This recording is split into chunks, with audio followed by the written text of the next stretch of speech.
So I'm gonna teach you how to do a rack pull, which is a way to deadlift more than you actually deadlift and feel stronger than you actually are. Coming up next.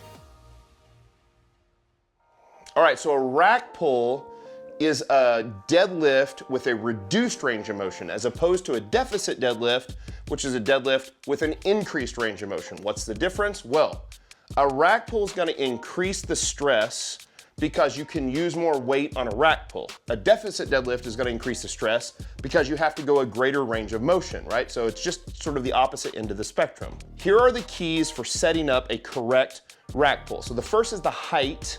We want the rack pull set somewhere around the tibial bump. So that little bump below your knees is a good place to put the barbell. It could be a little lower, it could be a little higher, but really to be a rack pull, it's gotta be below the kneecaps. If it's above the kneecaps, you should be able to deadlift, I don't know, 2,000 or 3,000 pounds probably. Do you think you could do that? We could load it up and see. Maybe 1,000. Maybe 1,000. I actually did a 1,000-pound deadlift once, an 18-inch silver dollar deadlift at a strongman competition. Did 1,000, won the thing, won some money. It was a sweet gig. Okay, here we go. I don't know, keep what you want. Because we tend to use a heavier weight on a rack pull than we do on a regular deadlift, this would be a lift that it's okay to use straps on. I want to try to use my regular grip as long as I can, but if the grip starts to become a limiting factor and I'm rack pulling, say, 30, 40, 50, 70 pounds higher than my regular deadlift, I'm probably gonna need to add straps. I don't want the grip to be the limiting factor here, because what I'm trying to work is I'm trying to overload the top of the deadlift. I'm trying to work the lockout, not just the mid-range, right? So we set the bar at the mid-range and we're doing a deadlift from the mid-range to the top. Now, here's an important caveat.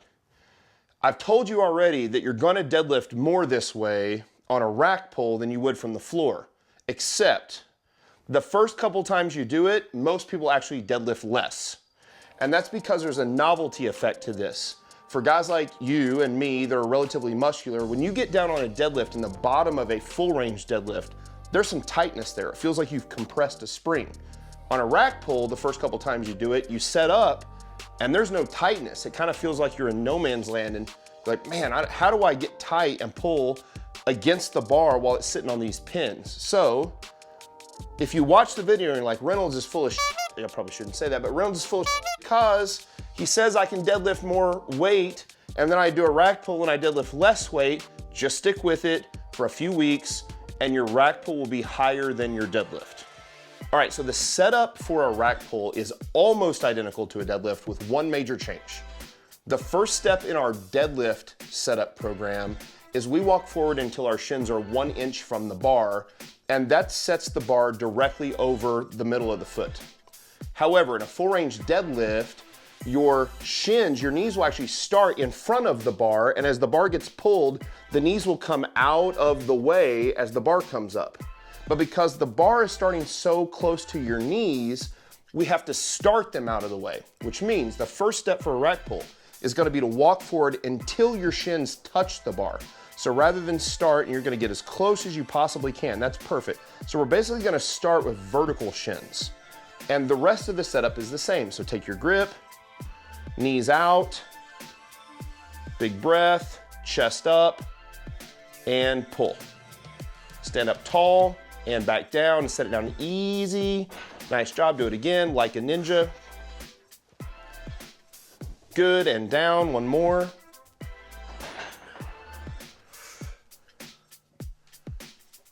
And down, very nice. So there are two things to be mindful of on a rack pull. One at the start of the rack pull and one at the end of the rack pull. At the start of the rack pull, when the barbell is heavy, because you're not in a tight position like you would be in the bottom of a deadlift, you often are gonna have to pull on the barbell for 2, 3, 4, maybe even 5 seconds for the bar to break off of the pins. Once it breaks off the pins, it actually tends to be pretty easy. Breaking it off the pins is the hard part, so that's number one. Number two, you really don't want to use a great bar here, right? I've got a deadlift bar and I wouldn't let Patrick pull very heavy on this because the chances of messing up the knurl on the deadlift bar, potentially bending the bar, is very, very high because you're setting it back down on the pins. But if you train at home and you only have one good bar, what are you gonna do? So what I tell my clients is to set the bar down like a ninja. You're gonna try to make the least amount of noise you possibly can when you set the bar back on the pins. Now look, it's a heavy deadlift, so it's not actually gonna be quiet, but what we don't wanna do is drop the bar down on the pins and let it rattle and potentially bend the bar, screw up the knurl, or maybe even bend the pins, the catch pins on your squat rack. So set it down nice and easy. That eccentric portion of the lift is valuable as well. So you gotta give me 5 seconds of pull when you try to get it off the pins, and you gotta set it down easy on the way back down. Another option to save your barbell is that you don't actually have to do these off the pins in a squat rack. If your gym or your home gym has blocks to pull off of, you can actually set those blocks up. You know, you would need somewhere between a 6 to 12 inch block, depending on how big of a rack pull you want to do. You could set those blocks underneath the weights and then set the weights on the blocks. You can make those out of 2x4s and protect your barbell rather than setting the barbell itself onto the catch pins on the rack. All right, so similar to the deficit deadlift, we're gonna do reps of around 3 on this. Now, the reason we do 3 reps is different than the deficit deadlift.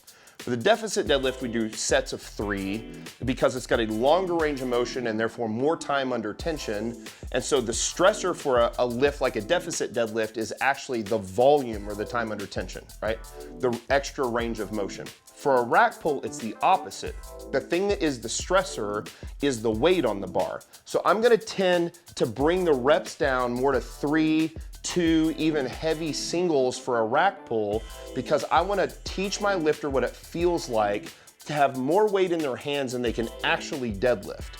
And I can't do that very well with sets of 5. So I'm gonna do a lot of sets of 3, doubles, and singles on the rack pull in order to make sure I'm actually overloading the deadlift. Once you get used to this movement after the first 2 or 3 weeks, you should be able to pull more here than you can from the floor. And when you get used to pulling 30, 40, 50 pounds, say 10% higher than your deadlift, then the deadlift doesn't feel so heavy when you go back to pulling from the floor. So we have all sorts of great how-to videos for supplemental exercises just like the rack pull. Click the playlist right up here to check those out for the squat, the deadlift, the bench press, and the press.